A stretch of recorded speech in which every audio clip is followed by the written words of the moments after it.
is this mic so crooked?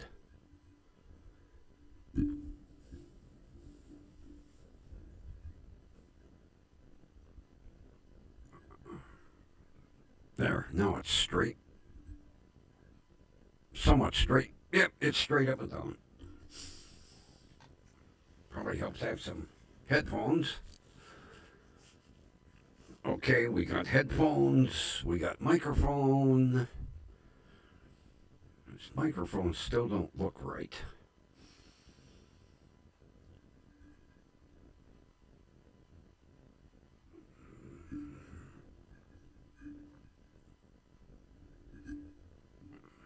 Something ain't right here.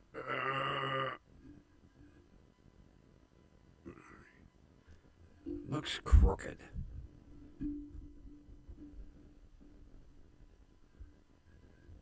There. That's better. Yeah, Rudy's here and Kathy's here.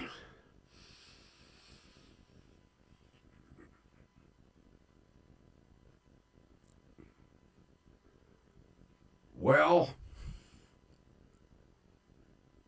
Kathy, you are not going to believe the shit that happened here. The only problem is, I could shoot my kid for not waking me up. Some shit went down this morning.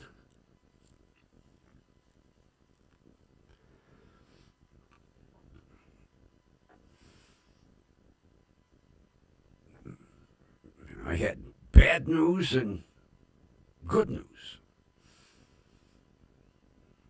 The good news somewhat softened the bad news.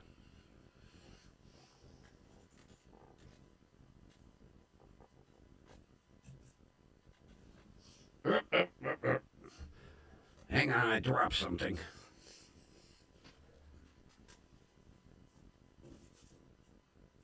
Stay. I have shit stacked all over behind me. I keep knocking stuff over.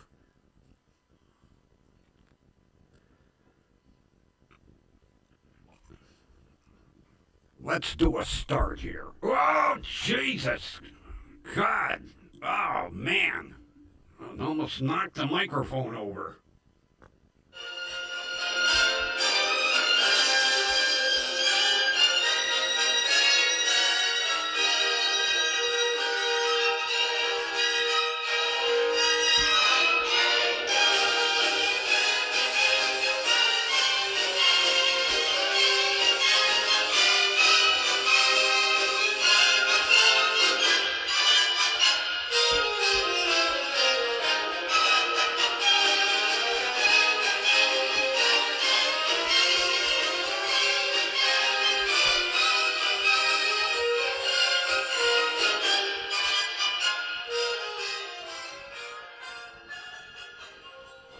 Broadcasting live from station WDWL TV. It's the grumpy old man.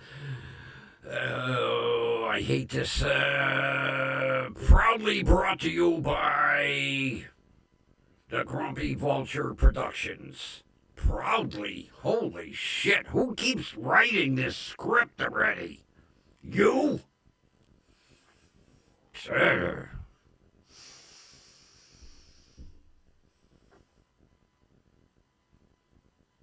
And you know, the CEO says I have to read this shit. You better not write anything goofy for tomorrow. Proudly. We proudly are brought to you by Grumpy Vulture Productions. No, we're not proudly. We're brought to you by that asshole bird behind me. I lost the cigarette. Let's set the place on fire, too. Been that kind of day. 6 o'clock this morning, a drunk driver hit my goddamn shitbox.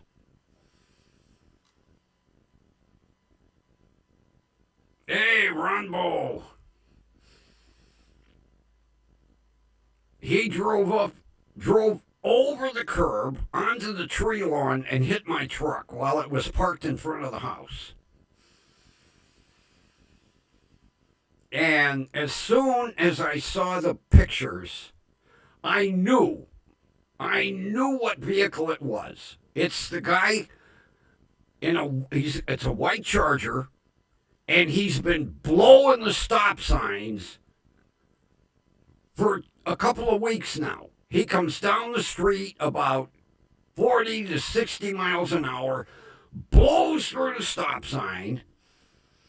Well, they're doing construction down the street. And as you come down that right lane, they have a sign that says construction, no through vehicles. Well, he was fucking drunk.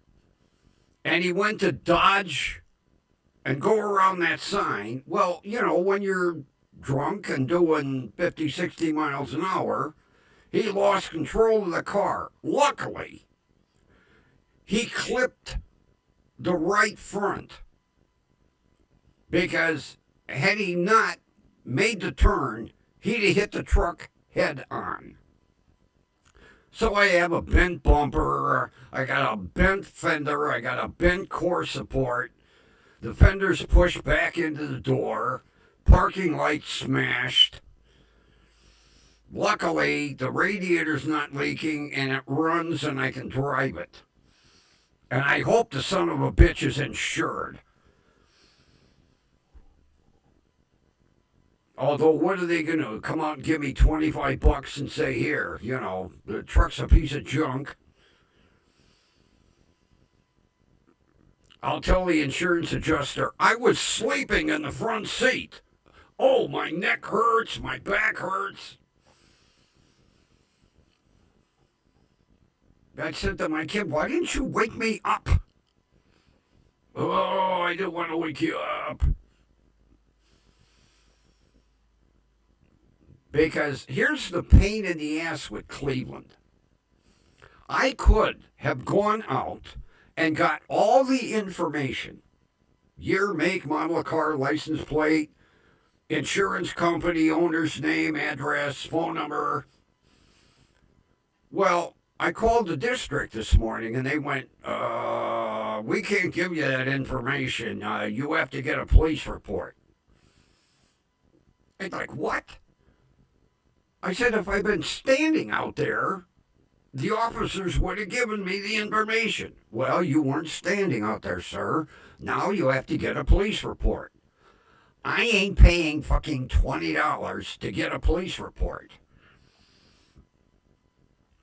I'm hoping, with it being a fairly brand new car, he's got full coverage, and I'll hear from an insurance agent, get an adjuster out here, and I'll say, well, it's karma.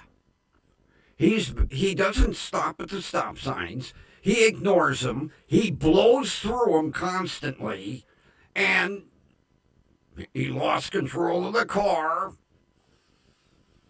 and damaged my truck and his car. And then another thing that pissed me off, they didn't impound it. They arrested him and they let his girlfriend drive it home.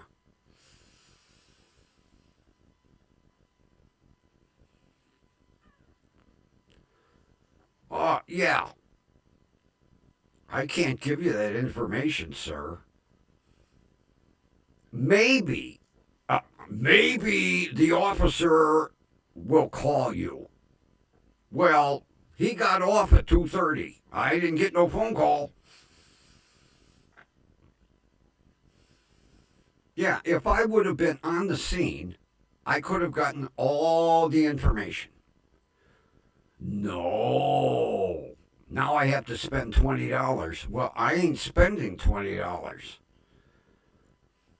I was half tempted to drive around the neighborhood because he lives in the neighborhood. And there aren't that many white Dodge Chargers in this neighborhood.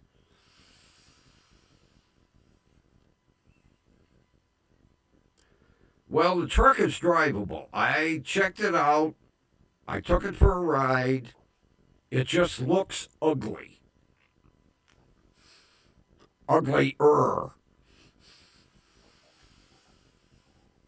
So I can still drive it. I have to get a roll of duct tape and try to put the parking lamp back in the corner. Although I do have turn signals. But the bumper's bent. The inner fender well is bent. The outer fender is bent. The core support is bent. But I mean, if a light bulb burns out, the truck's a total loss, you know.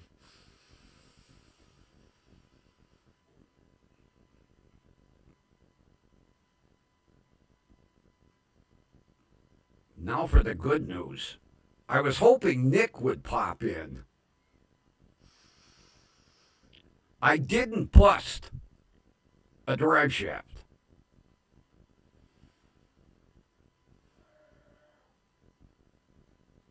I don't have to buy a $135 half shaft. It's a brand new axle assembly. They never tightened the fucking bolts. And the bolts slowly worked their way out, and the axle shaft fell off the output shaft. And none of the bolts are stripped. They just, from vibration, wobble blade say, dink. And they're all hanging there. All 6 of the bolts are just hanging there. And from what I can see, tomorrow I'll jack it up and I'll crawl underneath, but it doesn't look like the threads are stripped out on the output shaft, on the flange. So I ordered 6 new bolts because I don't want to really, even though these are all good, I don't want to reuse them. And I had to order a $20 frickin' these are goofy. These are called a triple square spline head. They take a special triple head torque socket. I had to order, you can't really see the little notches? There's 12 points where a normal Torx is 6. This is a 12-point torque socket. They call it a triple square. So what would have cost me $135 for an axle shaft and possibly $200 in labor, it cost me $36. $16 for 6 new special bolts and $20 for the socket set to put them in, which I can do. All I got to do is hold the axle, twist it so I can line up the bolts, and bolt it back together. No damage to the CV boot. Evidently, whoever replaced that axle shaft never tightened the fucking bolts. They didn't torque them down. So with vibration, they just walked their way out.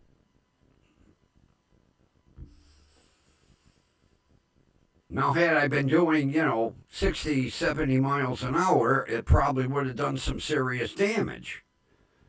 But, like I said, tomorrow I'll be able to inspect all 6 of the threaded holes on the output flange, and hopefully they're as good as the bolts. I'll just bolt it back together. I don't even have to take it to a shop. I can do it in the driveway. All I got to do is hold the thing in place and get at least one bolt started. So that's the good news.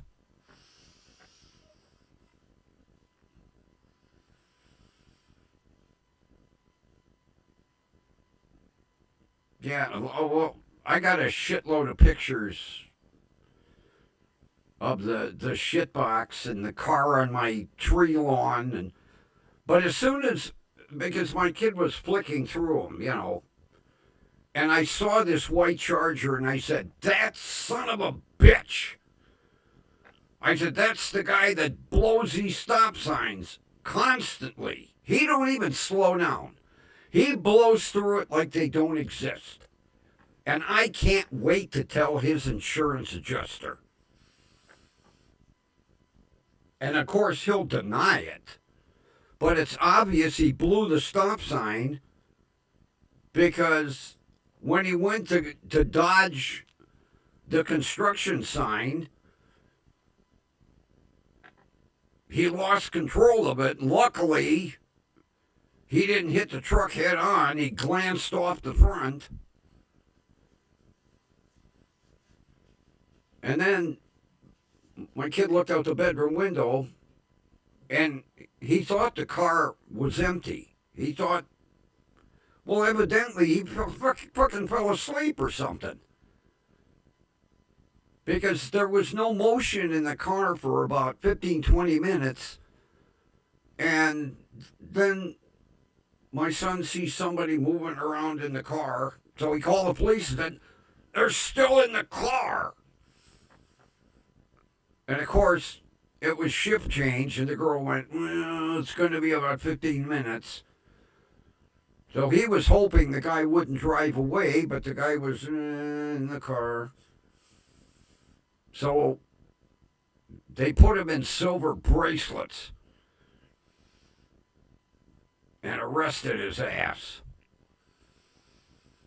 But I can't wait to talk to his insurance company. Oh.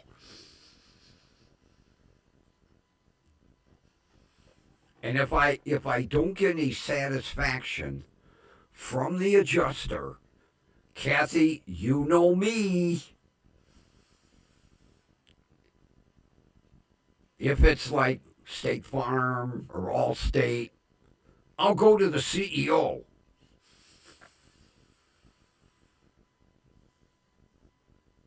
And I've got witnesses in this neighborhood that can attest to him blowing that.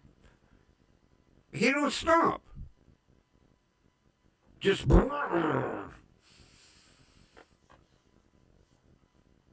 And I think now I am really going to get on my councilman's ass about fucking speed bumps now. Yeah, it should have. But I really think with it being the start of the shift, they didn't want to sit and wait for a tow truck and make all kinds of paperwork. So evidently his girlfriend was sober and she had a driver's license. They said, okay, you can take the car. I would have demanded it be impounded.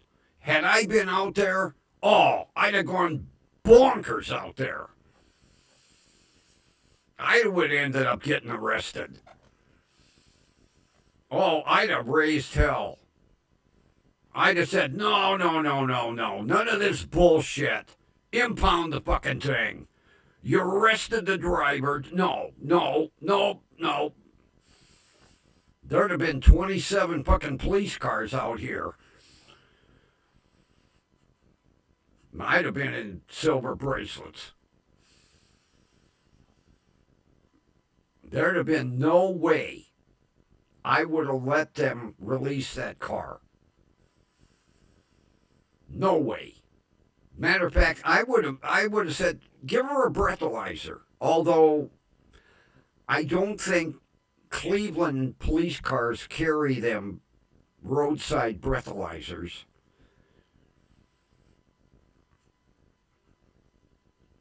I'd have raised it. I'd have said, she's not the owner. And he's drunk, so he can't make a decision like that. He's not in control of his faculties, so he can't say, oh, let her drive it home. No. I'd have made them give him the goddamn roadside test out there. Raise your leg, walk the line, close your eye, touch your nose. And then I'd have made them give her the test. Every neighbor in the neighborhood would have been out. They would have been like, oh boy, a show. Grumpy's going berserk.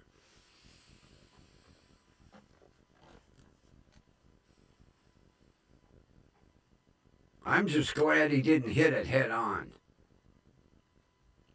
Because I wouldn't have had any transportation.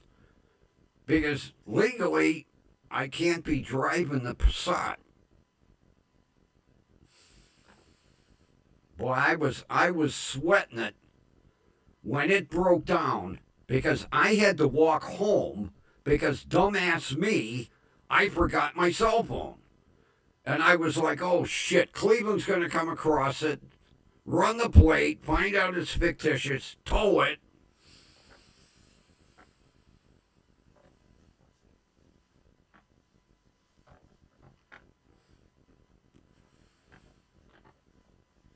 What I should have done, instead of calling the district, I should have gone up there. Because when the desk officer would have said, well, we can't give you that information, I'd have said, bring the district commander down here. I want to talk to the commander right now. And I'd have told him, had I been on the scene, I'd have gotten all the information I want.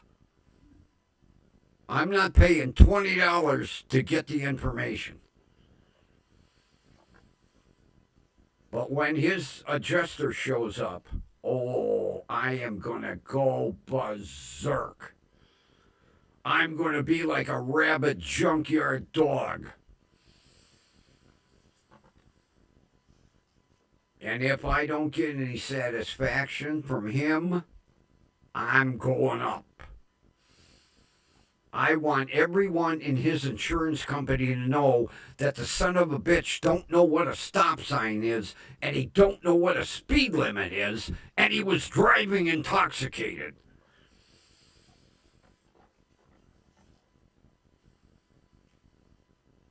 By the time I get done, his insurance premium will be more than his car payment.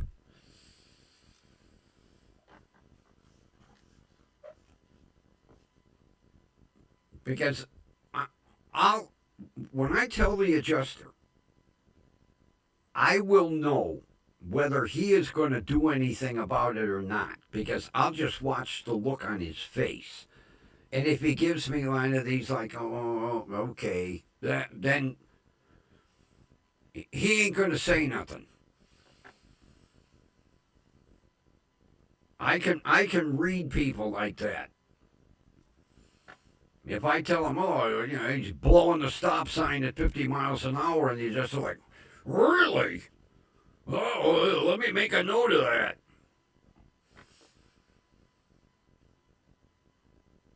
But I think the only reason they didn't tow the car was because they didn't want all the paperwork. Oh, we got to make a tow sheet out. We got to wait for a tow truck. It's 6:30 in the morning. Well, yeah, it's 6:30 in the morning on a Sunday. Tow truck will be here in 5 minutes. They're down the street. The towing company's down on 130th in Bel Air. I'm 5 minutes away. Oh, they'd have been towing that car.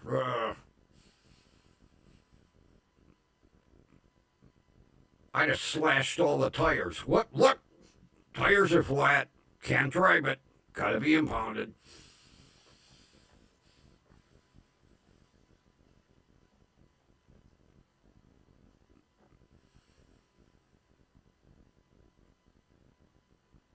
He tells me, he says, well, I know you got insomnia. I didn't want to wake you up. For something like that, wake me up. I'd have been out there with my DSLR cameras, taking 9,000 pictures, taking video.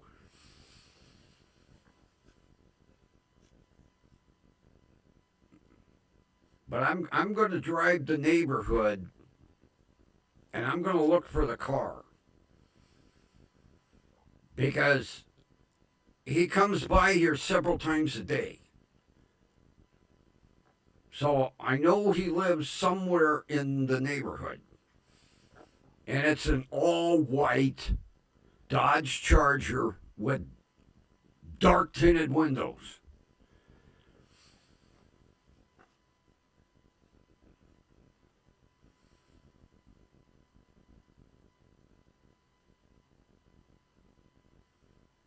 Well, evidently, Kathy, it was a fresh crew. They had just basically left roll call and got in the car. And they got this call and they were like, oh fuck, a goddamn accident. The first call we get is a goddamn accident. I think that's one of the reasons the car didn't get towed. They were pissed off. Oh, fucking accident. God damn, we wanted to get coffee and donuts.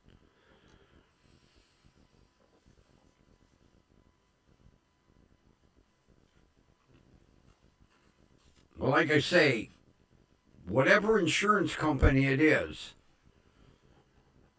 I won't let this rest with the adjuster, because the adjuster, if he don't make a note on his official paperwork, then I'll just go to the top.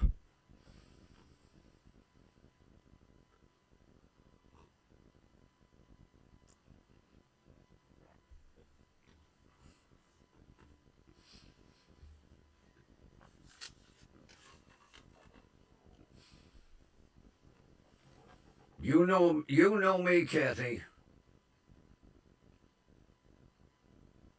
This I'm going to see that this guy gets crucified. And you know what I really hope?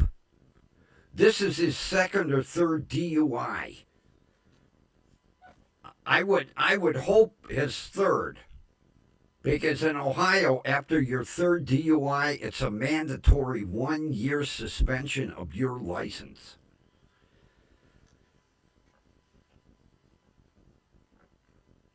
I would guarantee it's not his first.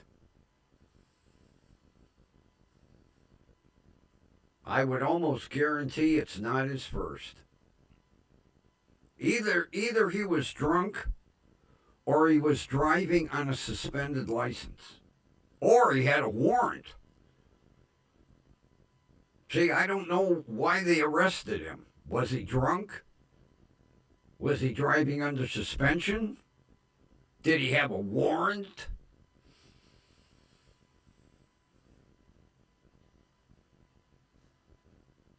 I would say he's got to be late 20s, early 30s.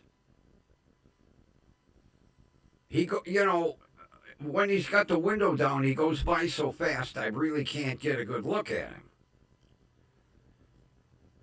But he's definitely not 40, 50, 60 years old. No, no.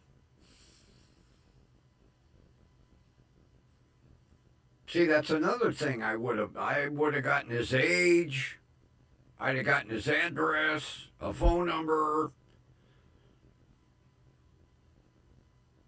Shit, I would have copied the VIN number down off his car, got his license number, and demanded his insurance information. I couldn't even get that.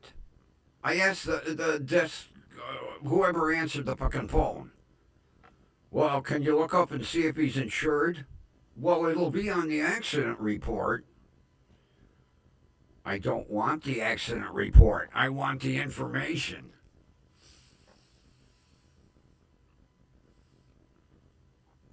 one time I could kill my kid. I mean, he was considerate. I didn't want to wake you up. I know you don't sleep well. Somebody hits my fucking truck and their car's in our front yard. I think I should have gotten woken up for that.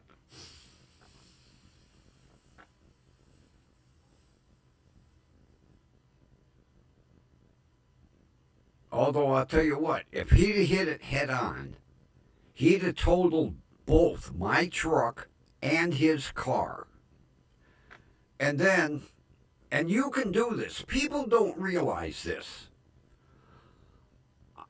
I don't have to take a payout. I can demand the insurance company replace the vehicle. Find me another 97 Nissan with a stick shift to replace what I have.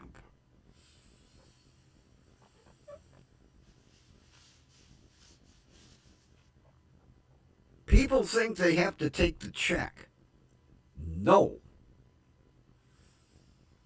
In Ohio, you can demand the vehicle be replaced.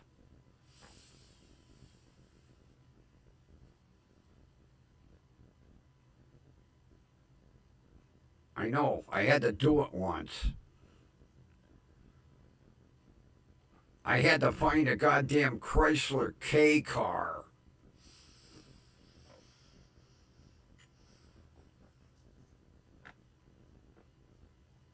The woman goes, I want the same thing that I had.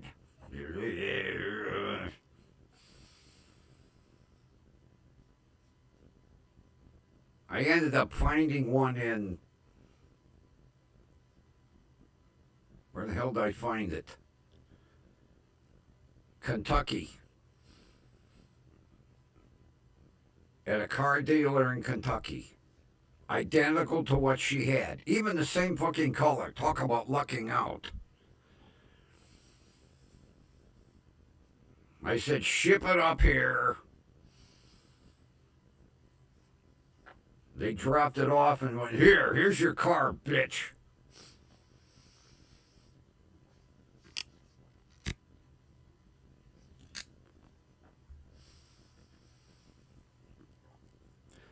See, people don't know certain things in certain states. But in Ohio, you do not have to take the payoff. They say, okay, we're totaling your car, here's $600. No. I can tell that adjuster, if my truck is totaled, which it is, basically, find me another one. I'll wait. Find me another one. You're not going to total my truck and tow it to a scrapyard. Find me another one.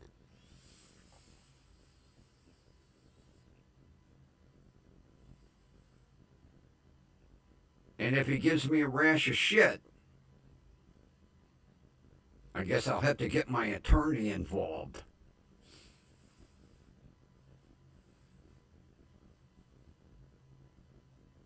If you lived up here, Kathy, you'd know who he is. He's got his face on billboards all over the city. His slogan is, I'll make them pay. And he does. There's a billboard down on the corner of 130th and Bel Air with his ugly bald head going, I'll make them pay.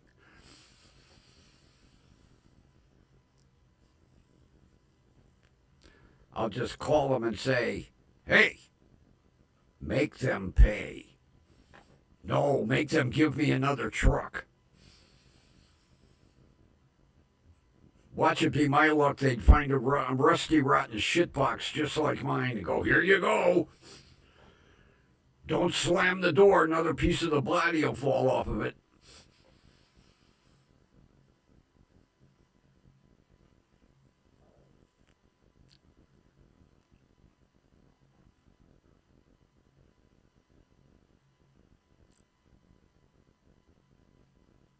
I should really what I should do. I should loosen the battery cable and tell them, since your insured hit it, it won't fucking run. I need a rental car.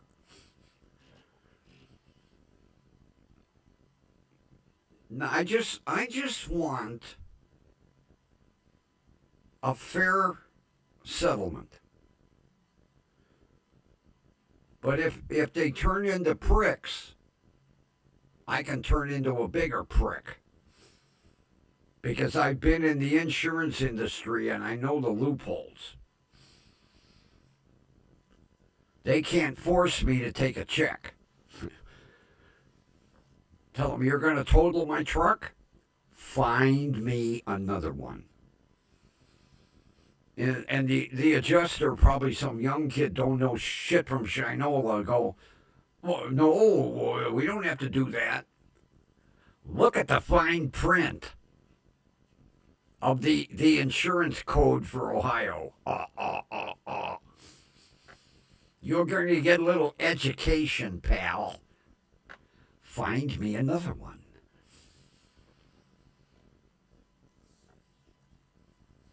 I mean, I have joked, Kathy. If a light bulb burns out, the truck's a total loss. Well, the parking lamp's busted, the fender's bent, the core support's bent, the bumper's bent. It's really a total loss.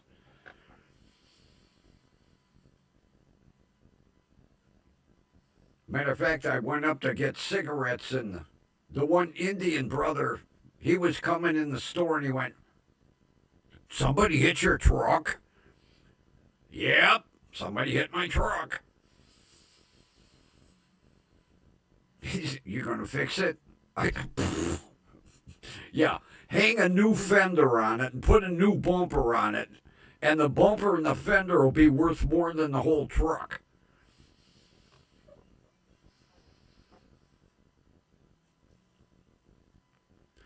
But boy, I'll tell you what, I am so happy that I didn't bust a goddamn half shaft. What I'll do temporarily is I'll put the old bolts in just so that I can move it around because I got to back it farther in the driveway. Then when the new ones get here, I'll put the brand new ones in and torque them like they should have been. I think the guy just ran them in finger tight and then had a cup of coffee and forgot what he was doing. Because the axle shaft is brand new.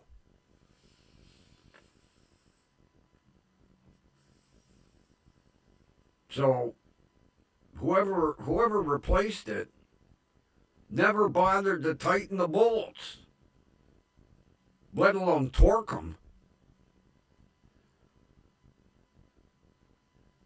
I think it says that they have to be torqued to like 110 foot-pounds. It's obvious they weren't. I might even put a little Loctite on the new bolts to make sure that they don't come out. Although that's scary to put Loctite on something because 9 times out of 10 you put Loctite on it, it's like welding that shit in there.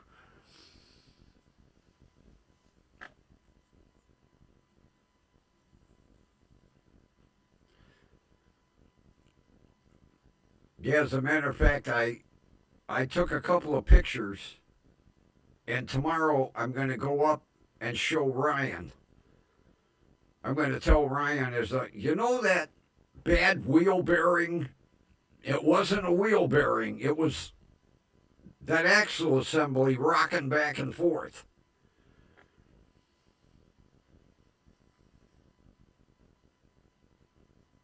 Well, basically, Ron, you know these road construction signs. They're about 5 foot wide. That sign is in the middle of the lane. So he is so used to going around and blowing the stop signs. Well, my truck hasn't been parked on the street until yesterday. So he comes blowing down the street, frickin' probably drunk, and went, whoa, holy shit, there's some truck parked there.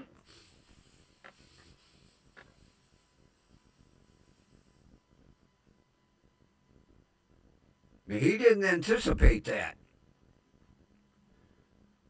So instead of trying to go right, which he would have ended up totaling it, he went left. And he glanced off the right front of the truck. But his car was sitting in my front yard. If I want to be a real prick, I'll tell the insurance man, okay, I want my front lawn fixed. I get them tire marks out of my, get a landscaping company out here, fix the lawn. I don't care, it's only grass, but I could turn into a real asshole. Say, see them tire marks? I want them fixed. Get a landscaping company out here.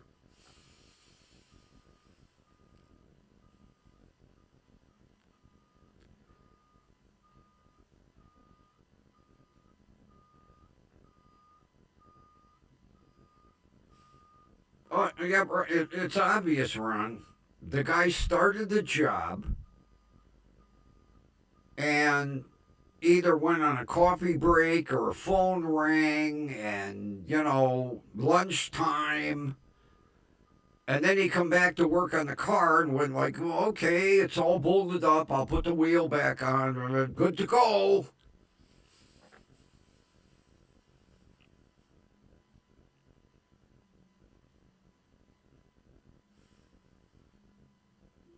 I always used to tell my body guys,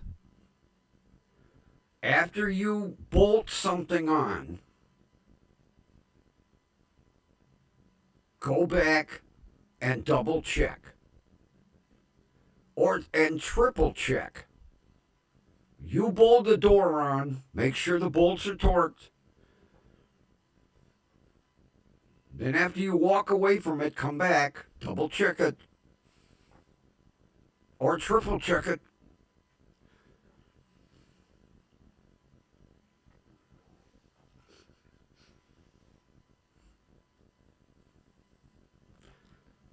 Matter of fact, you talk about a prick of a boss I was.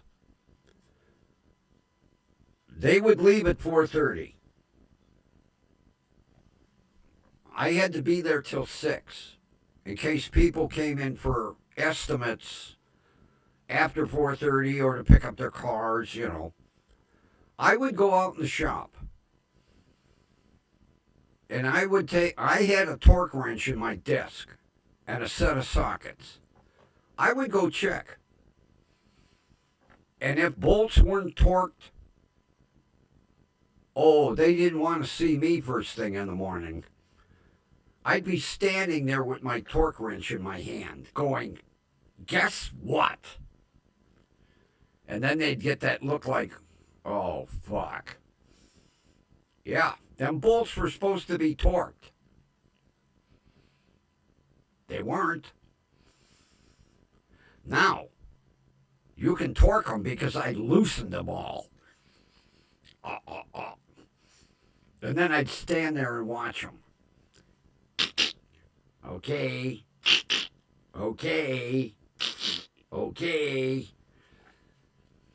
Oh, I was a bastard. When it come to any part that had to be bolted on and torqued, I would check. And I would have the Snap-on man calibrate my torque wrench monthly. He'd take it out in the truck and put it in the machine, set it for like 50 foot-pounds. Okay, it's good. Thank you.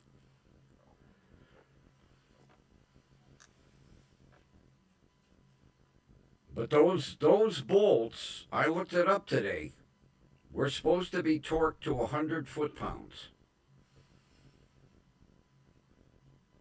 They weren't even tight.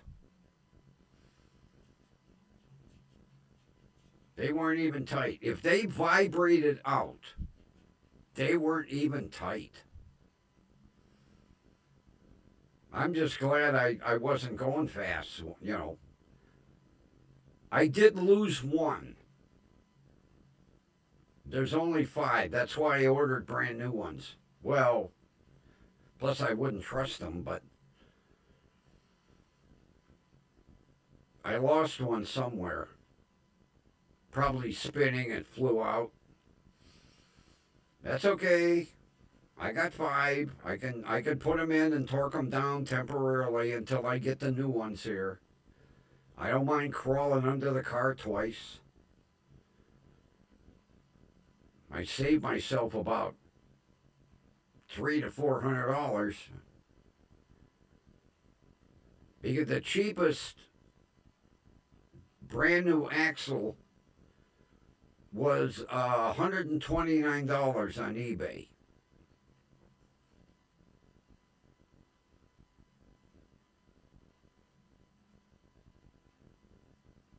So, you know, I'd had to buy a part for $130, then pay to have it installed. Although, it is, I'll tell you what, those axle shafts are as easy to swap out as they were on my Eldorado. It's unbelievable.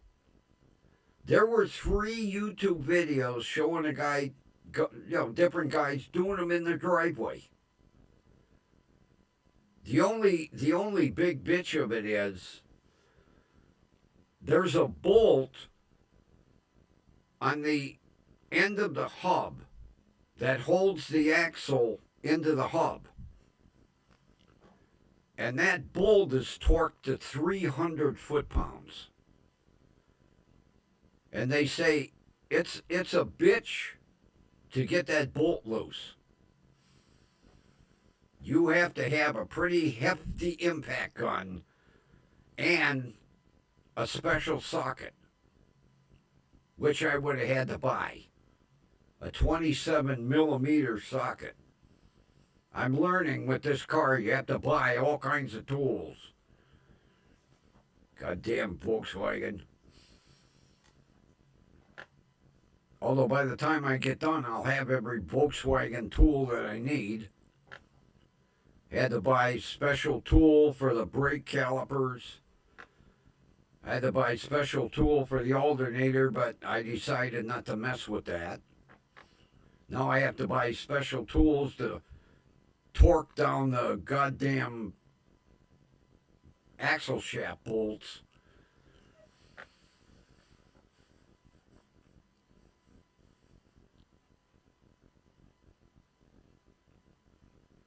But at least it's going to be an easy fix.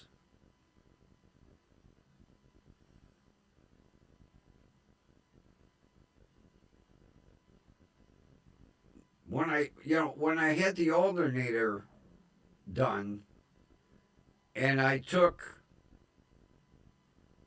Ryan and his father for a ride, and we heard that little bit of noise, I should have asked him to put it up on the lift. And then they would have saw the problem. But I was like, okay,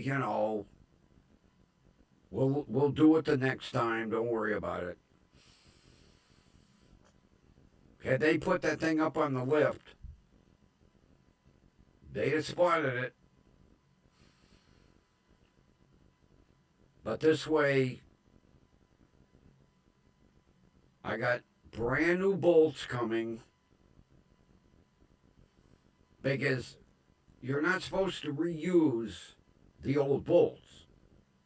Because when you torque them down, you stretch them. So I wouldn't have been comfortable with them just tightening things down. This way I got new bolts coming and I'll have peace of mind that it's not going to happen again.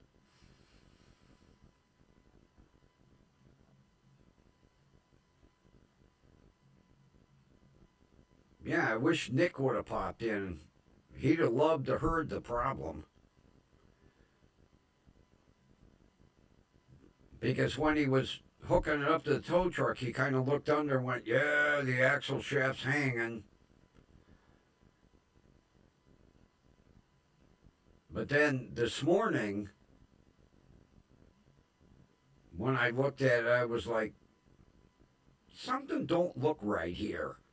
Why are there bolts hanging off the end of the flange on the half shaft?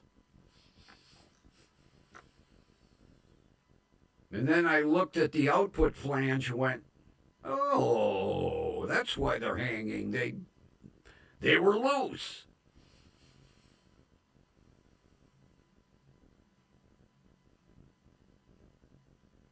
But so far, it doesn't look like there's any damage to any of the thread holes. So if there is, then I'll have to take it up to Ryan and have them re-tap all the holes.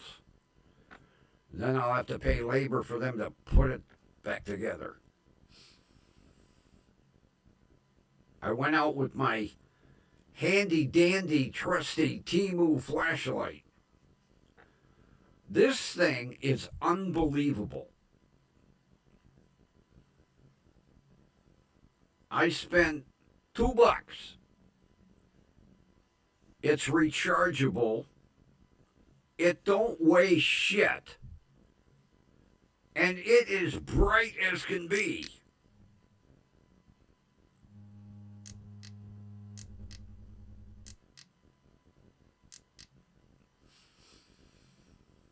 $2. I was like, for $2, this thing's got to be a piece of shit. Oh no, it's unbelievable. Boy, that's odd. The light beam from the LEDs, I don't know if you can hear it. It's buzzing the microphone. That is odd. And then it's got this neat flat LED. I can set it. Holy shit! I blinded myself. $2. Temu.com.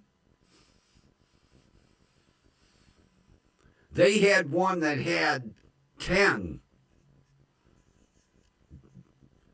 for $5. I was like, I'll buy the $2 one. Can you imagine how bright it would be with 10 of these?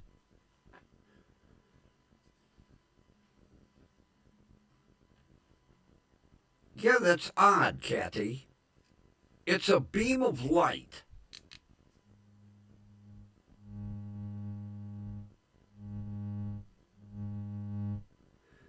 Evidently, LED bulbs, or them little, must somehow eliminate a sound that we can't hear.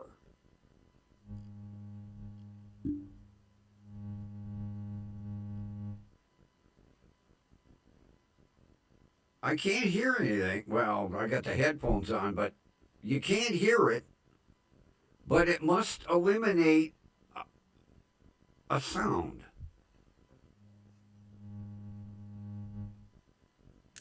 That is strange. Even that one does.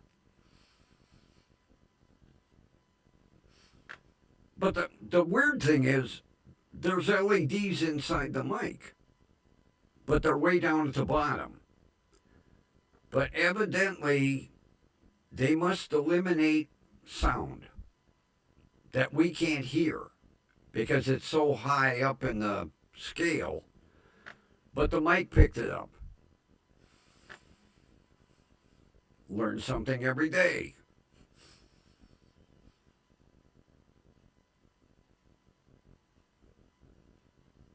Oh, Kathy, guess what I'm having for dinner tonight? Oh. I went up to the store and got some more fresh Hungarian kibasi. And it's packed in sauerkraut in the crock pot.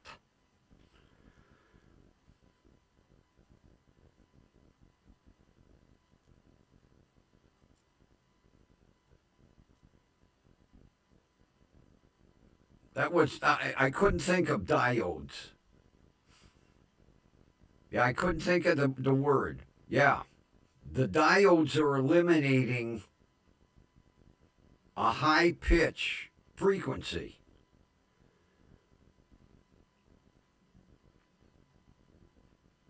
Oh, yeah, the guy was just putting it in the meat case. I was, so, oh, did I pack it tight in sauerkraut? Oh, man, I was tamping it down. Oh, the whole house smelled so nice. So that's dinner tonight.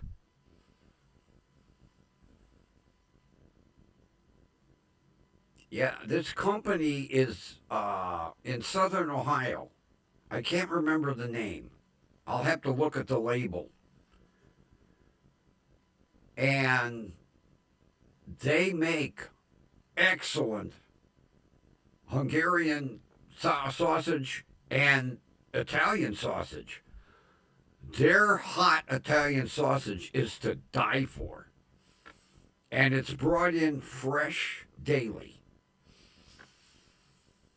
Matter of fact, I told the assistant manager, I said, you need to up the order. Because he brings in like 3 of each. I was like, had I not been here, I wouldn't have got any.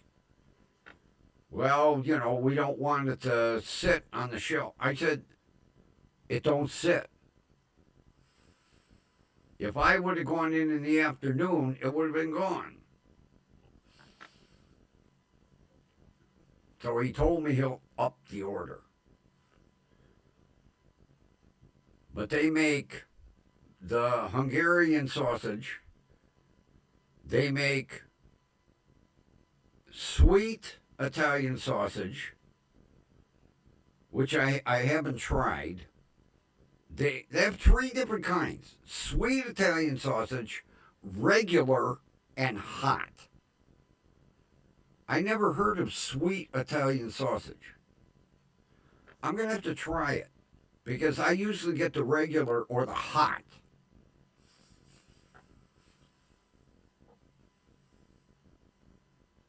All I know is one thing: making a batch of spaghetti sauce from scratch with that Italian sausage would be killer.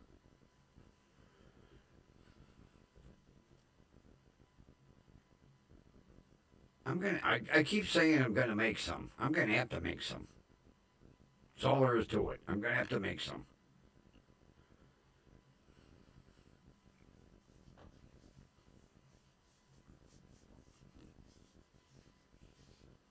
Yeah, usually you go in the store and it's regular Italian sausage or hot. They have 3 different kinds: sweet Italian sausage, regular, and hot. I don't know what they would put in the sweet.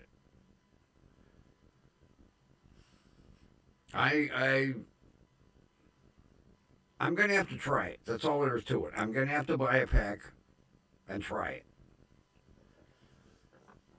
But see, I really don't care for plain Italian sausage. I like mine hot. Just like when I get Bob Evans sausage, I always get the hot.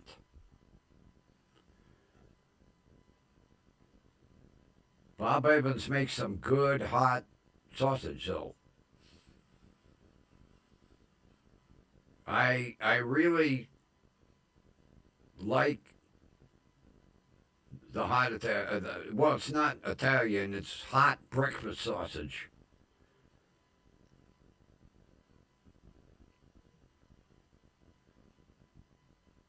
Now, when I used to make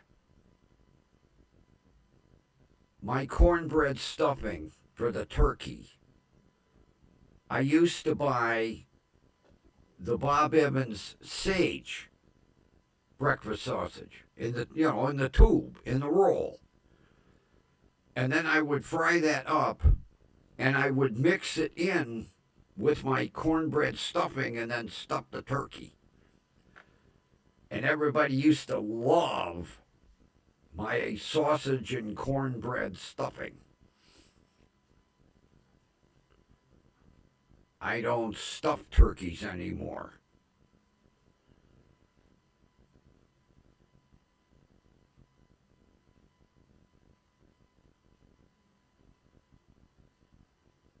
Matter of fact, when I had mentioned it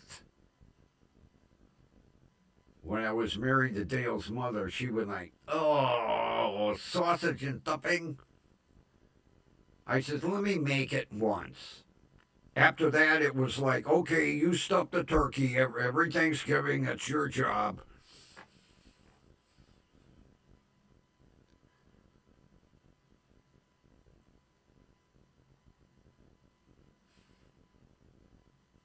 I actually miss those days. Well, I should say I miss the stuffing. Because then, after the turkey was done, I would take the turkey drippings and make my own gravy, which everybody used to like too.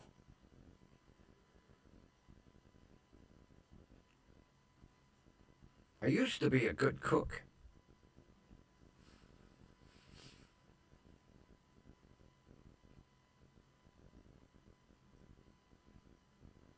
Although every now and then I'll get me a Cornish hen and stuff it. It's hard making a handful of cornbread stuffing, though, because that's about all you get in a Cornish hen.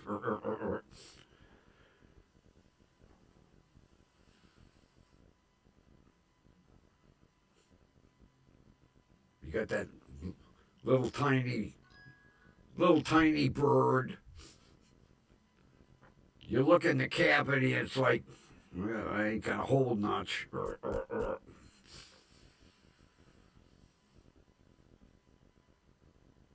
Yeah, I'll tell you what, I love baked Cornish hen. I love, and they're cheap. Cornish hens are cheap because people don't really eat them. That's why they're in the frozen section and then they're hard as bowling balls when you get them. Then you thaw the thing and you get this little. That's perfect for me. One meal. Eat the whole Cornish hen. One meal. Gone.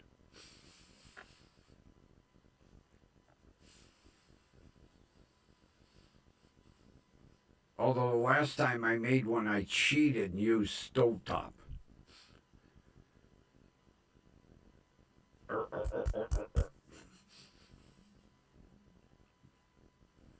Pounding the stuffing in there. Come on, you can get more than that. You're putting it in one end and it's coming out the other.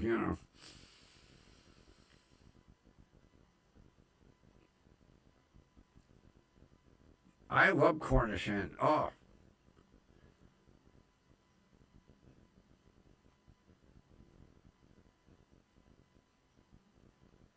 I used to take, and I would put like 8 of them on a spit and put them out on my barbecue. Turn the motor on and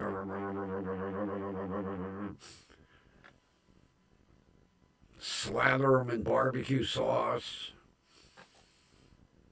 Then come dinner time, here's your chicken, here you go, here's yours, here's yours. Everybody got their own bird. Yes, I would barbecue birds.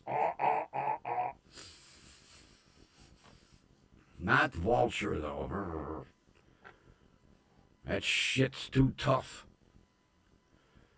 Be cooking a vulture for a month in order to get it to soften up.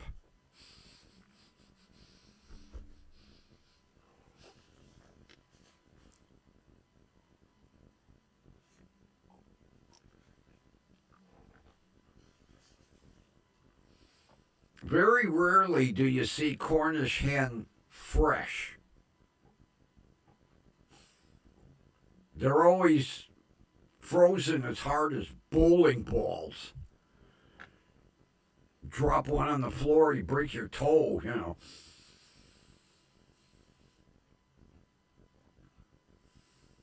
Although the butcher shop up the street during the holidays will have fresh Cornish hen, but only like mainly around Thanksgiving and Christmas. And the microphone just went into its own echo again.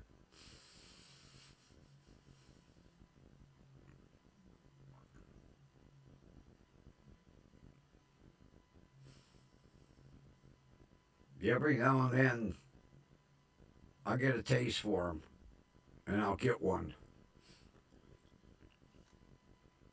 You just put it in a casserole dish in the oven, and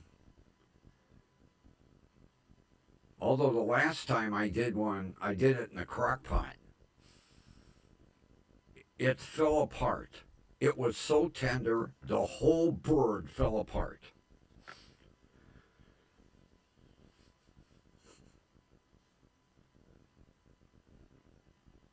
Oh, no. Now I'm going to have to go to the grocery store and get me a Cornish hen. Now I got a taste for one.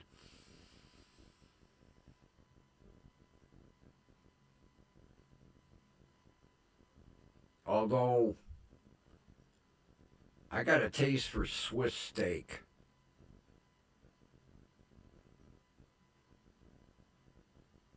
I haven't made Swiss steak in ages.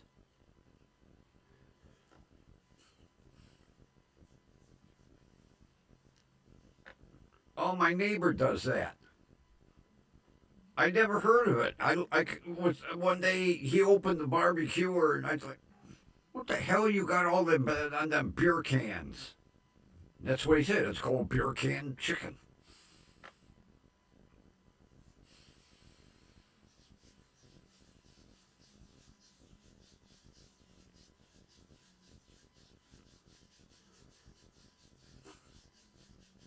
Yeah, now that I'm talking about Cornish hen, I'm going to have to get me a couple.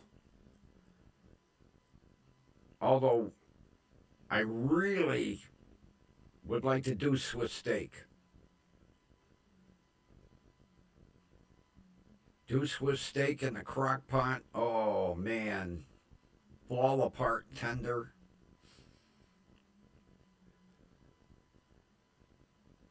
Bring it home and beat the shit out of it. I got that I got a tenderizing mallet.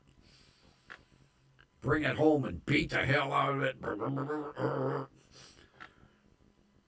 Put it in a crock pot. Let it slow cook all day.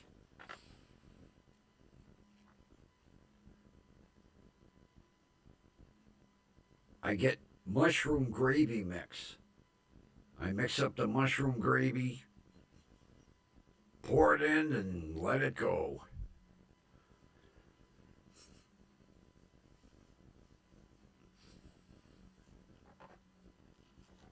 Oh, that's another thing I haven't had in years.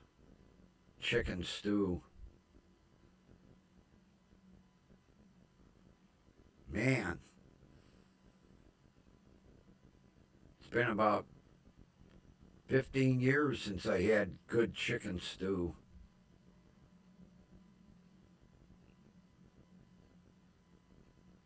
Mm-mm-mm. Shit, I guess I'm going to have to start cooking again.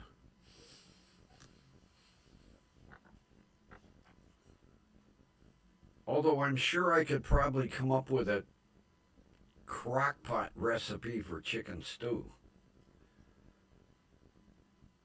God, you can do anything in a crock pot nowadays.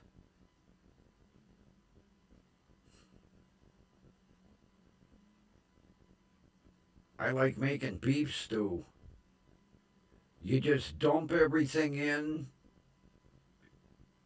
and dinner time, it's done.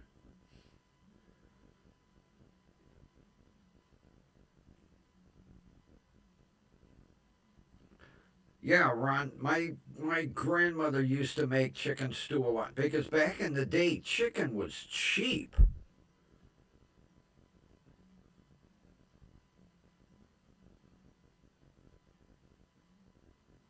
You know, it was like one of the cheapest things you could buy was chicken.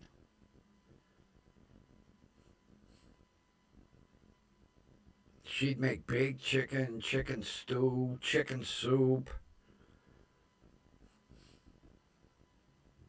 because you could buy a whole chicken for like 75 cents. Not to mention my grandfather liked chicken, so he didn't care, long as they didn't have it every day of the week.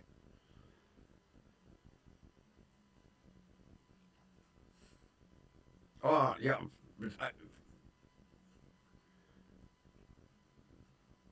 Yeah, you could buy a whole goddamn fish for like a quarter. Get a big piece of white fish. And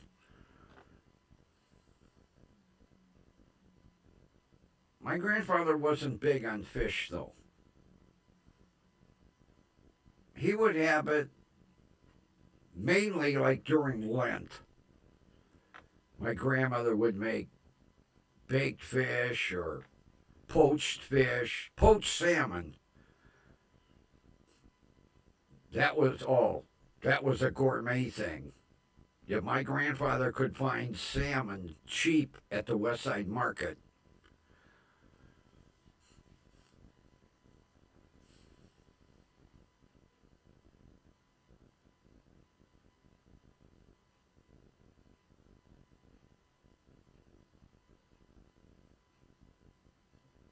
Oh God, I love flounder. Flounder is people shy away from it. That is an excellent fish. It's got a wonderful taste if you cook it right.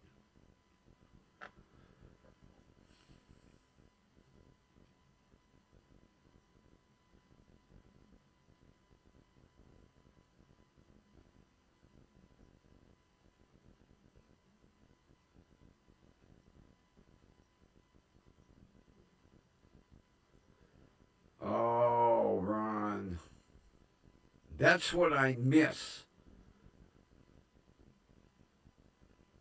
When I was working for the Jewish funeral home, oh, the old grandmas would make gefilte fish.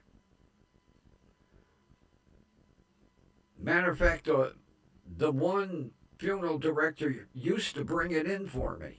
He'd tell his grandmother, I got a Gentile that likes gefilte fish. And she'd be like, really? Yep, here we go. Here you go. Send it in. And she used to make creamed herring. Oh, God. It was to die for.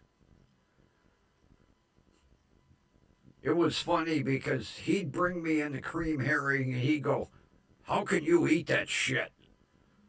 I'm like, "You grew up on it." He goes, "Oh, no, no, no."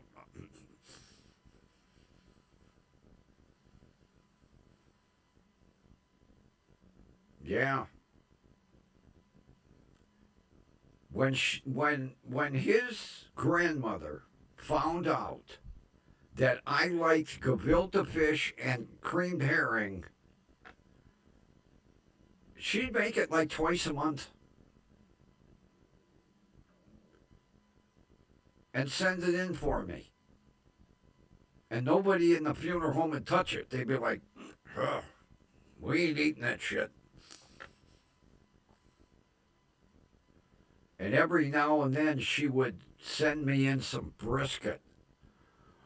Oh my God. Did she know how to make brisket? Oh, Jesus. Yeah, they used to call me the crazy Gentile. A matter of fact, they said, "You're the only Gentile we know that likes gefilte fish, creamed herring, lox, bagels and lox." Oh, nothing better than a nice fresh bagel slathered in cream cheese with a big hunk of smoked salmon on it. Oh, oh, oh, oh, God, man, do I miss that stuff.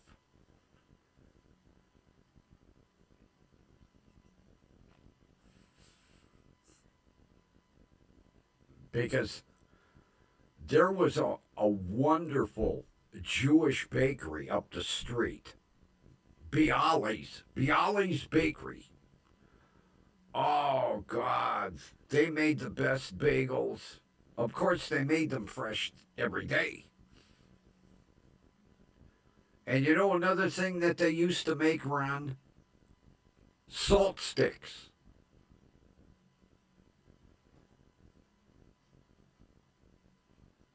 I could feel my blood pressure going up right now just thinking about eating a salt stick.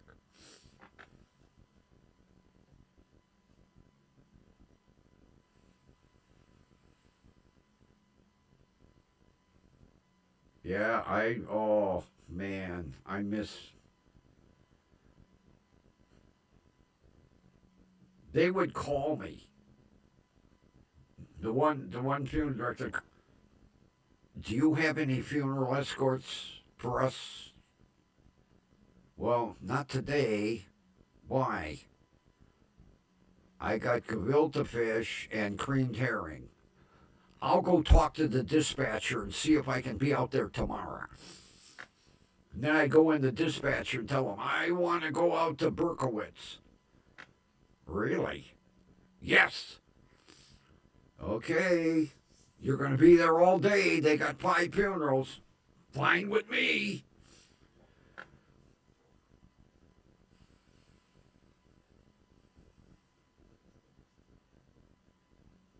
Yeah, the name of the bakery was Bialy's Bakery. They were over on, I think, Cedar. Oh, I can't remember. Cedar or Mayfield. Either way,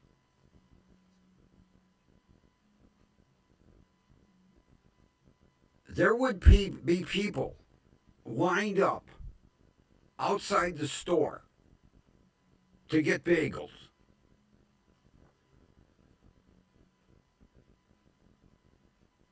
And then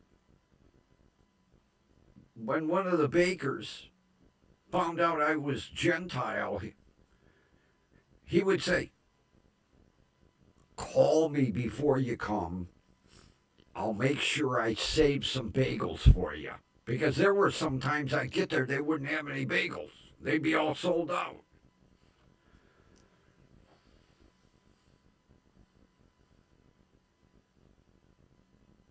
A Bialy bagel. The Jewish people that owned it, their last name was Bialy. The name of the place was Bialy's Bagels.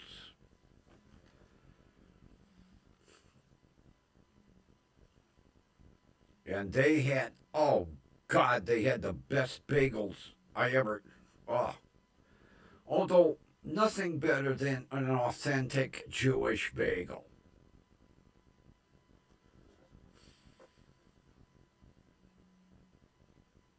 I used to tell them, give me a couple dozen, mix them all up.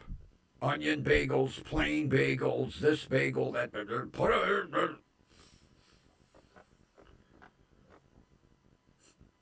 And they made their own cream cheese. It was the only bakery I ever knew that they made their own cream cheese. And it was to die for. So I would get 2 dozen bagels, a big container of cream cheese, and if they had some lox left over, I'd get me some smoked salmon. And then, oh, get home and have a feast.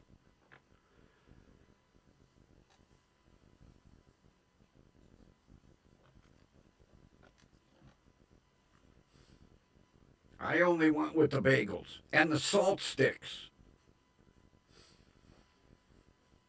God, I couldn't eat them now. Ugh. They wouldn't mix well with my blood pressure medication. How come your blood pressure so high? Well, I've been eating salt sticks. Cut that out. Okay. And their bagels were huge. Oh my God, they were. Oh.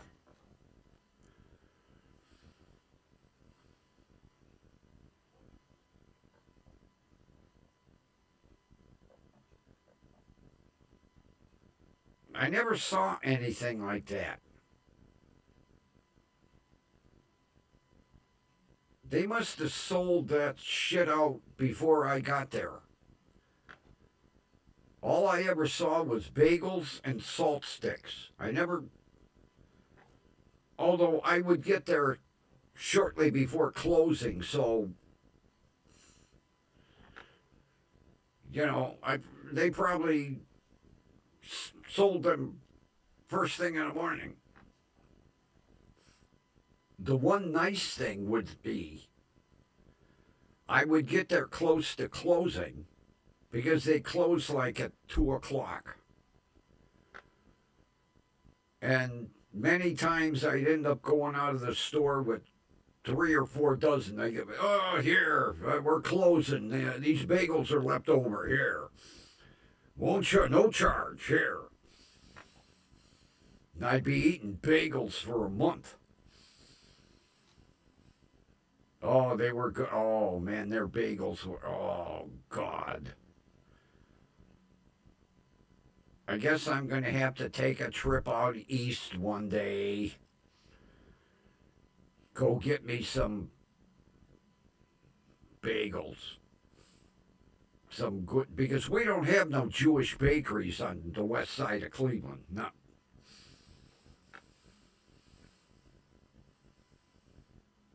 I guess I'll have to call and order me some. Because they never had anything like that around closing time. It was just bagels and salt sticks.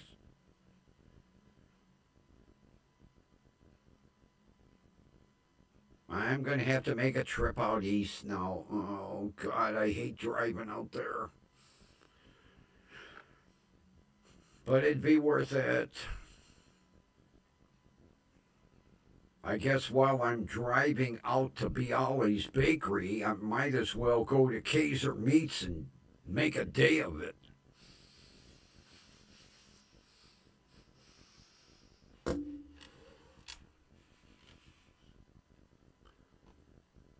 The meat store where Kathy was standing next to me and I didn't know it.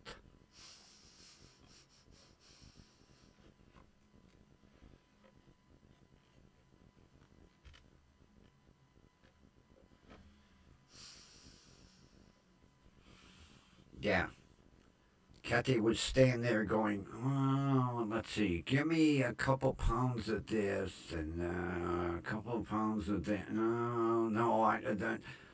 And I was the guy in the back going, lady, make up your mind, god damn it. That was me. I'm the old fart that scared the shit out of you in that store that day.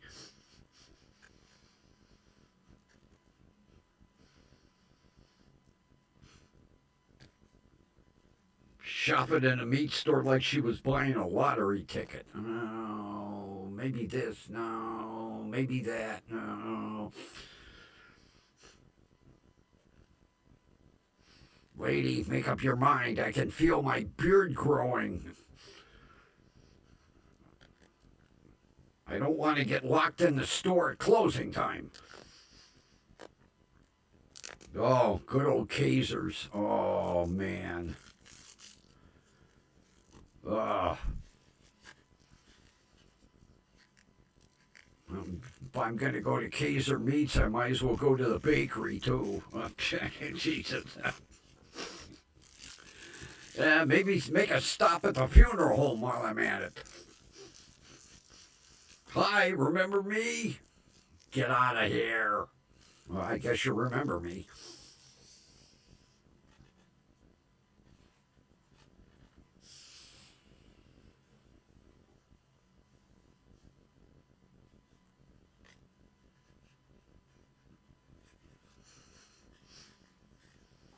No, those were the days, Kathy. Making the rounds.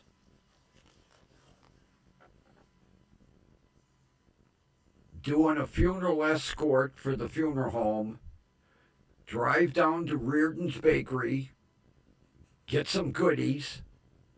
Then swing over to Kaiser's and get back on 480 and head home. Yeah. Oh, those were the days. But see, I was out there. So I was in a company car.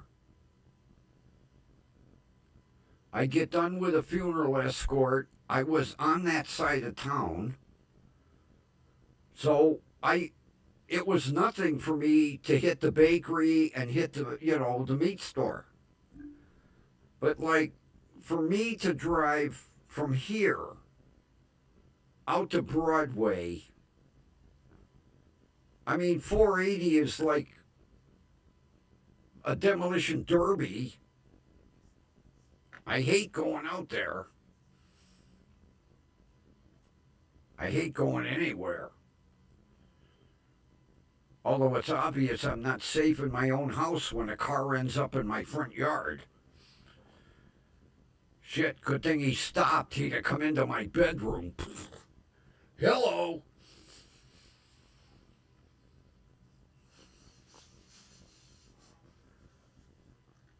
All right, where did I put the lighter? Oh, here it is. Never mind.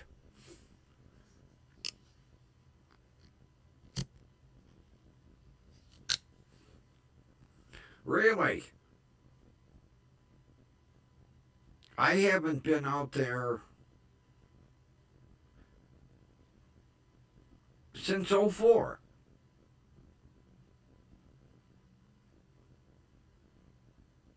21 years. That's the last time I made the rounds out there.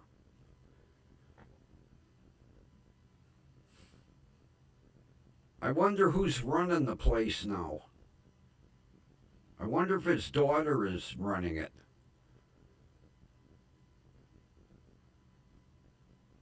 I can't remember his daughter's name. She was just starting to do funerals in like '03 and '04. I wonder if she's taken over.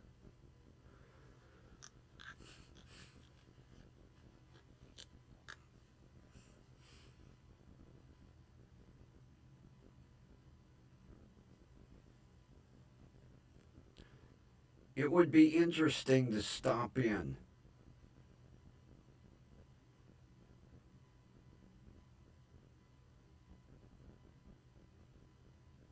because that article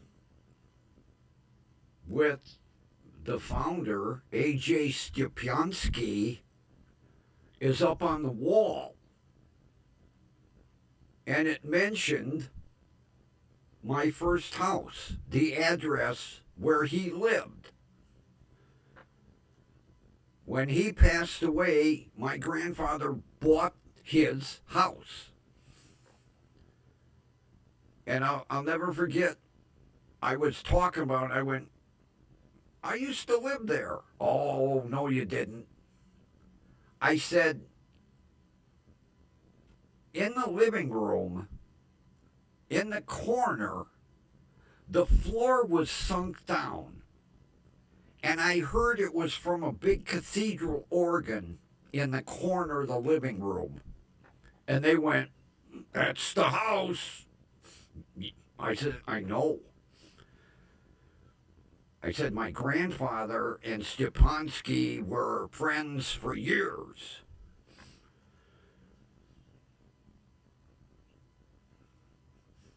Yeah. Oh, I'm going to have to take a ride one day. Oh, I hate driving 480. Get off right there, Broadway. Hit St. John's, Reardon's, and Kaiser's. And spend a fortune.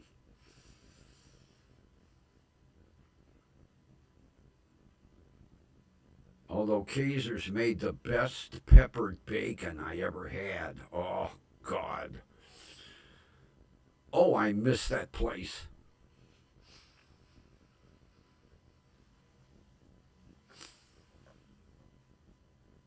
It's nice to know they're still open. That the younger generation followed in the footsteps of their, great grandfather, their grandfather, their father, and keep the business going because it's authentic Hungarian. You can't.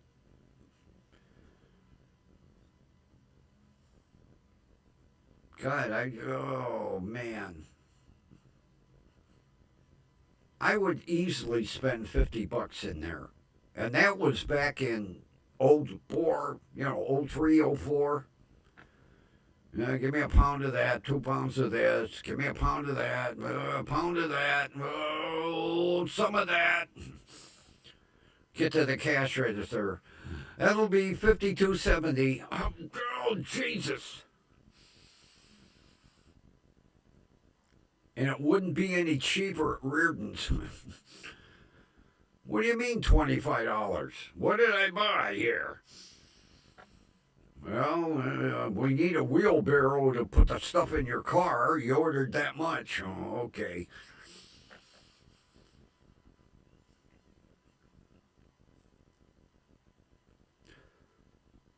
Although it's nice to know St. John's is still, because a lot of funeral homes got bought up and by this SCI.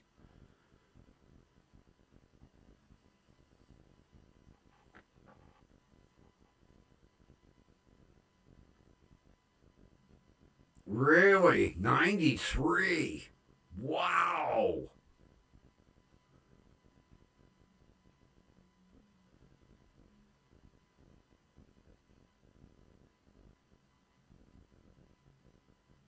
God, I didn't realize he was that much older than me.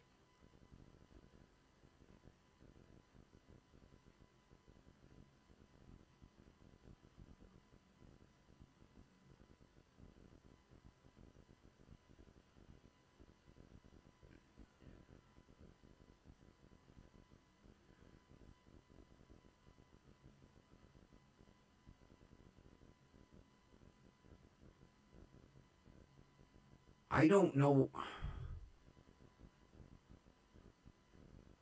That could be a female name, especially if they were hoping for a son. So they will name her Dijon. I guess I'm gonna have to take a ride out there. God, I didn't realize John was that much older than me. God, he didn't look that much older than me. That makes him 20 years older than me.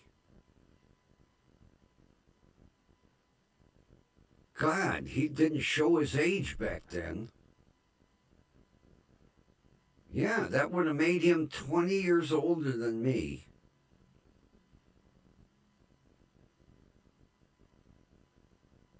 Oh, I'll tell you what, he was one of the nicest guys on earth. He really was.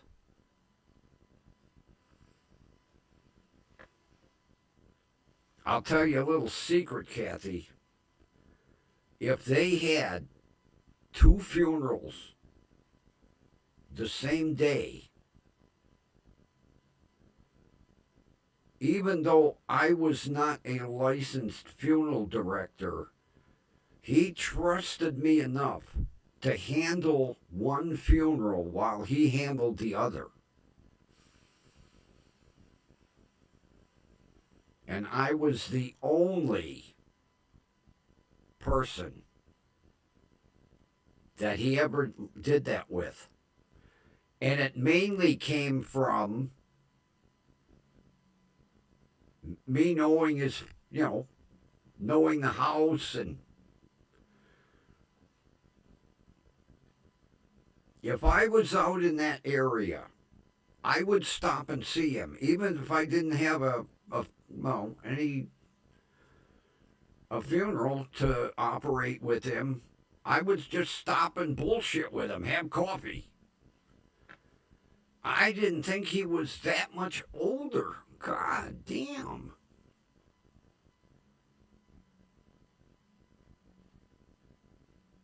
Wow.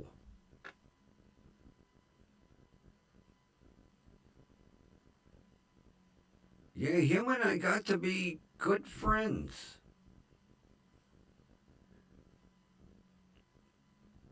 Because I remember the one day I was driving a hearse, and he said, I really have to be with this other family. Could I trust you to handle his funeral? I was like, yeah, I've done so many funerals.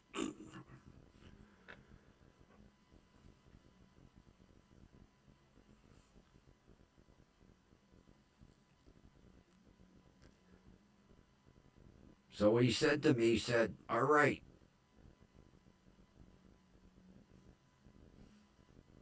take this funeral out. I mean, we went to church, then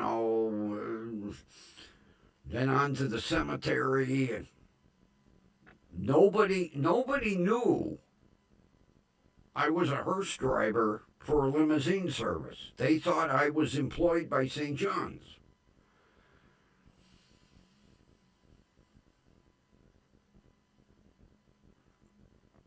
I'm gonna have. I looks like I'm gonna make a trip before the weather gets bad. Taking the old bent shit box. I'll have to hit the funeral home, go down to the bakery, go over to the meat. I better take a $200 with me.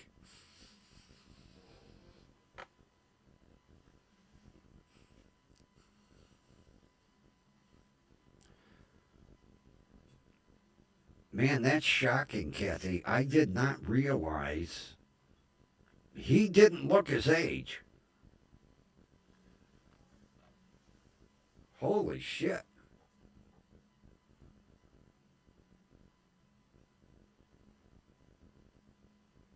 Wow. He was 20 years older than me. That's shocking. I would have never thought he was that much older. He looked young for his age. And he made it to 93. God bless him.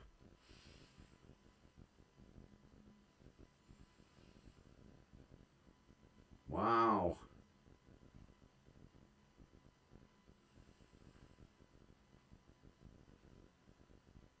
I hope his daughter is working there.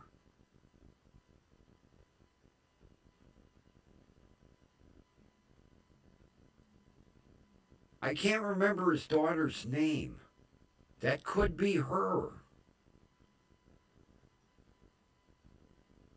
Because I remember she was just basically starting in the funeral business. I guess she had just, graduated from,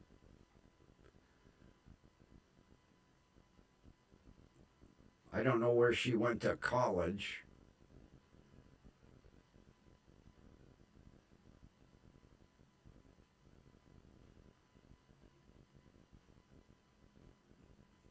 Well, I guess I'm going to have to make a trip.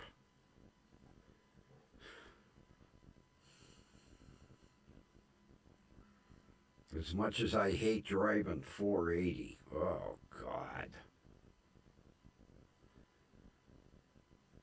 But there's no real easy way to get out there unless I take Broadway all the way. Oh, no, I did 7,000 traffic lights.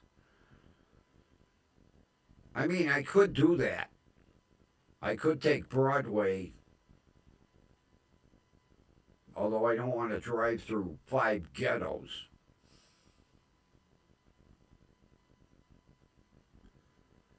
Oh, God, I guess I'll be taking 480.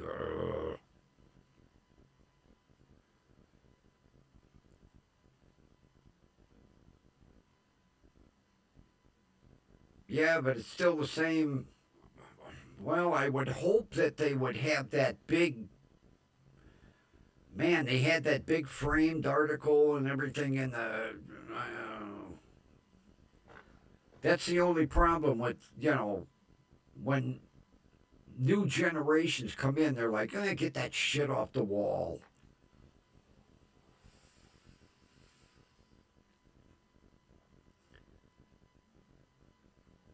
Oh, yeah.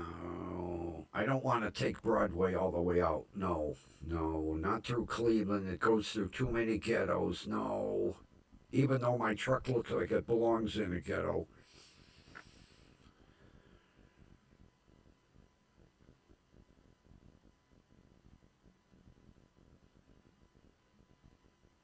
Wow.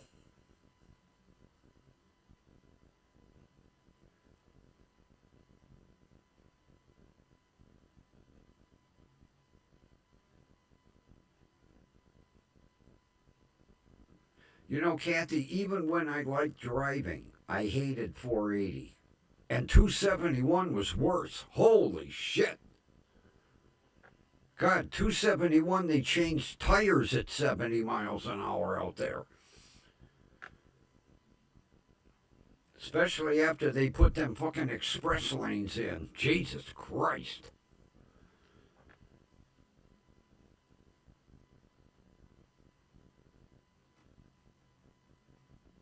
I don't know. Well, I know partially why 480 is different than 71 and 90 because 480 has extra lanes. But I hate going over that goddamn Valley View Bridge. Oh, God.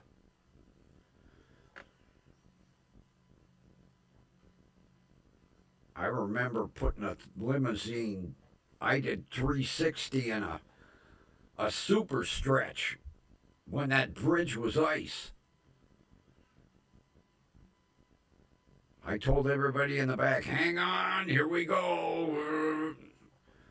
The car was going in a circle. I saw one guardrail, then I saw the concrete barrier, and I saw a guardrail and a concrete barrier, and then luckily the car straightened out, and I was like, holy shit, I gotta go change my underwear. But I never scratched it.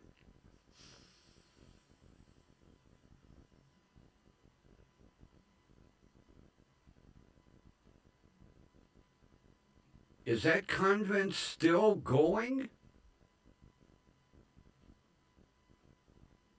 I would have thought they'd have closed that by now. God, I don't see too many young girls going, I want to be a nun.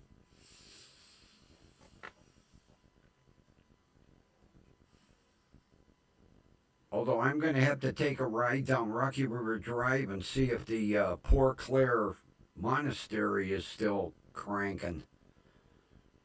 We had the Poor Clares over here.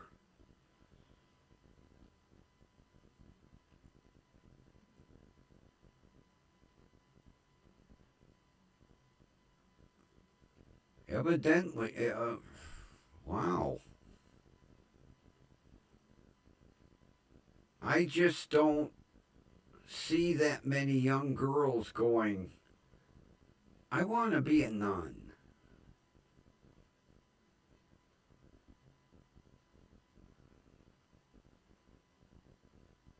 Although I don't see too many young guys going, I want to be a priest.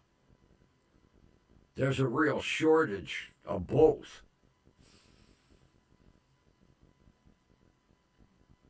Although our church, they, I don't know where they, we don't have any nuns up at our church anymore. They closed the little convent and shipped them all out somewhere.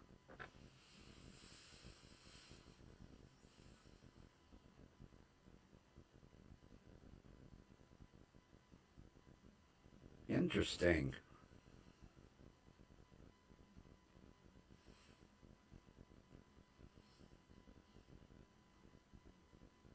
Maybe there's more wannabe nuns than I thought. Because so many kids have fallen away from religion, it's just amazing.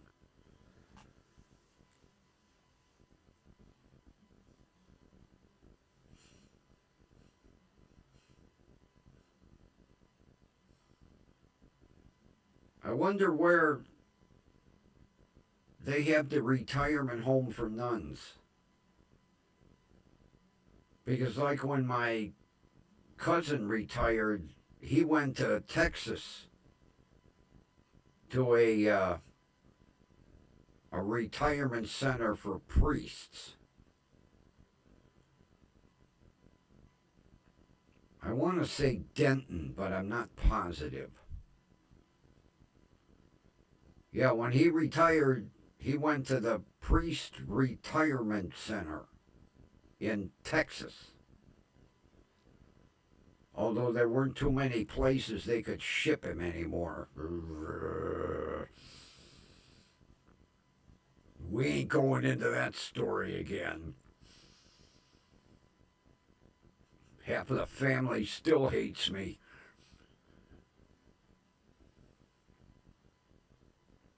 Hey, I'm just telling the truth. Matter of fact, I got two cousins that don't even acknowledge me anymore. Him? No, he's not. No, he's not a member of the family. No, no. Okay, don't believe me. I spent 2 whole days doing research. Website after website after website after website after website. Oh, yeah. I got it from the Boston controversy all the way until his retirement. Whack a mole. Move the priest, move the priest, move the priest, move the priest, move the priest.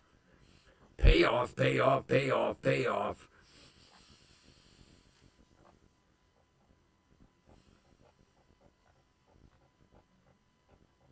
Yeah, priest whack a mole.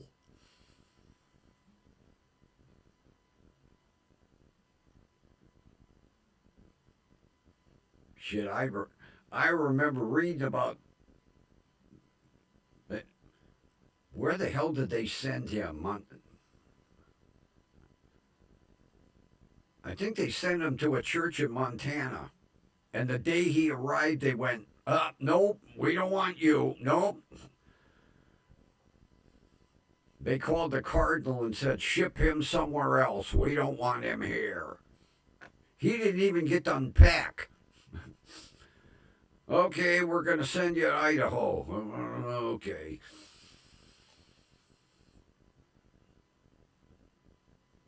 The best kept secrets. And I discovered them all.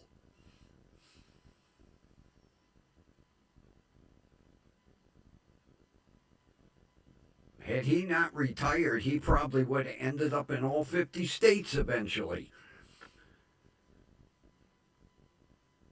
I know he was only in Florida for a couple of months, and they went, nope, we don't want. All right, you're going to New Mexico. All right.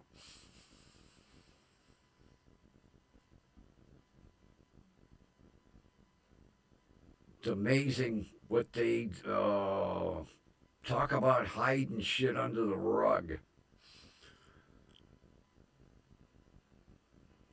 We told you to quit doing that. Oh. Okay. And they transfer him to another church. Again? How many times we got to tell you to cut that shit out? Okay. Where am I going now? Washington State? Okay. Spend about a year in Washington State. Again? We're running out of places to send you already.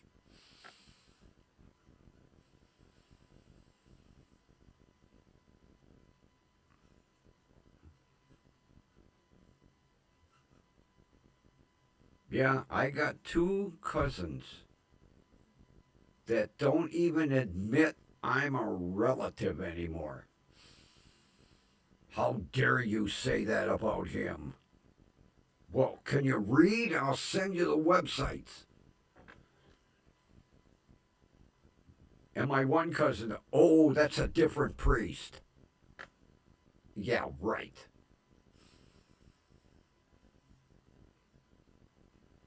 It's interesting, I can trace it all the way back to his first parish. It's not a different priest, it's him. You're lying. Here's the websites. All 30 of them. God, the one day I started at 8 in the morning and I was still reading dirt at 11 o'clock at night.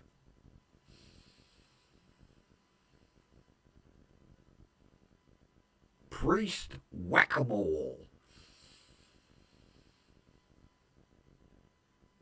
3-card Monty with priest. Here's a priest.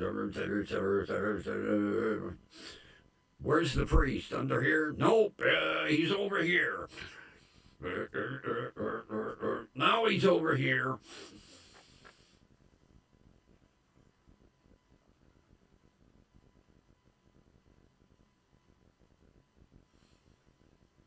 Made me stop admitting I was Catholic.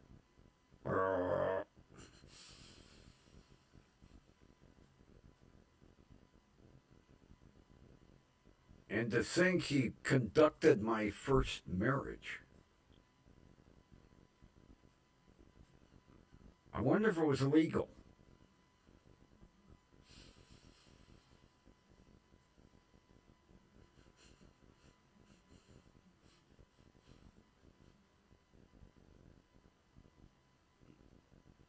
Interesting.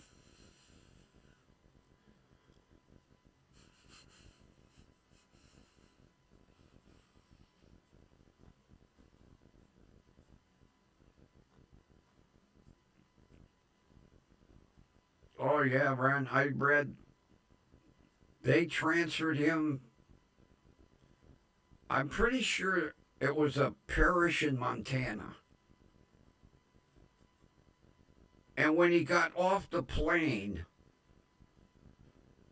they called the cardinal or the bishop and said, "We don't want him. Send him somewhere else." I think he got to sleep there one night, and then they shipped him somewhere else.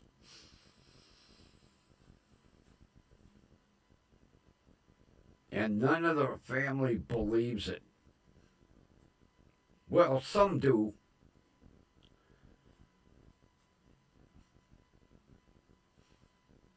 That's all right. I didn't talk to them two cousins much to begin with, so don't make no difference to me.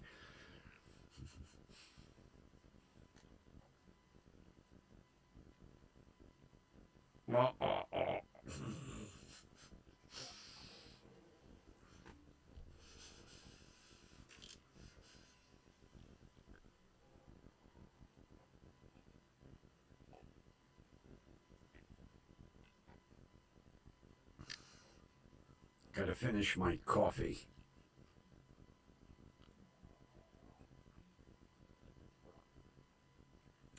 One more drink.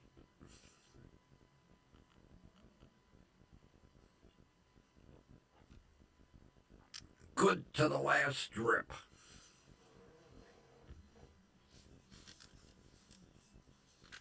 Even better with my new coffee maker.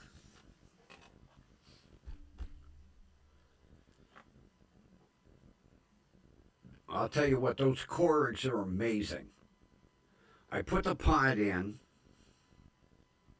I hit start, and 12 seconds later, I got a hot cup of coffee. Those machines are unbelievable.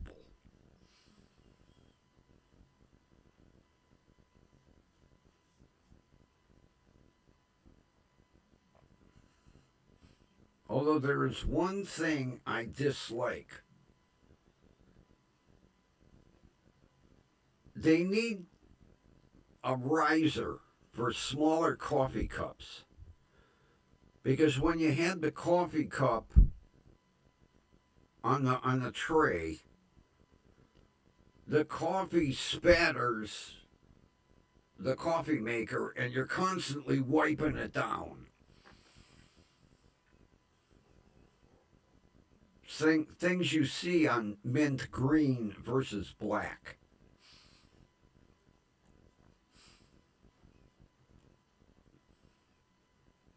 But for the huge discount, I'll take the mint green. Thank you. Not to mention I like green.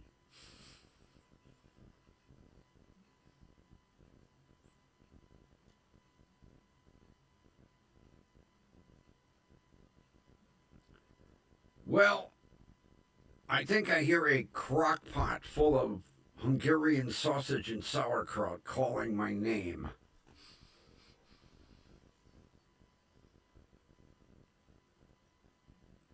Oh, I forgot to alphabetize this again. Damn it. Oh. Come on, where is it?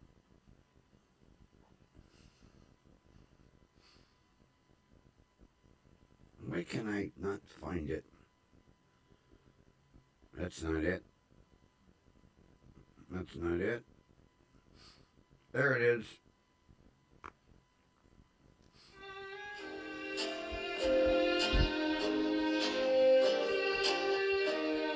All right, everybody, thanks for being here.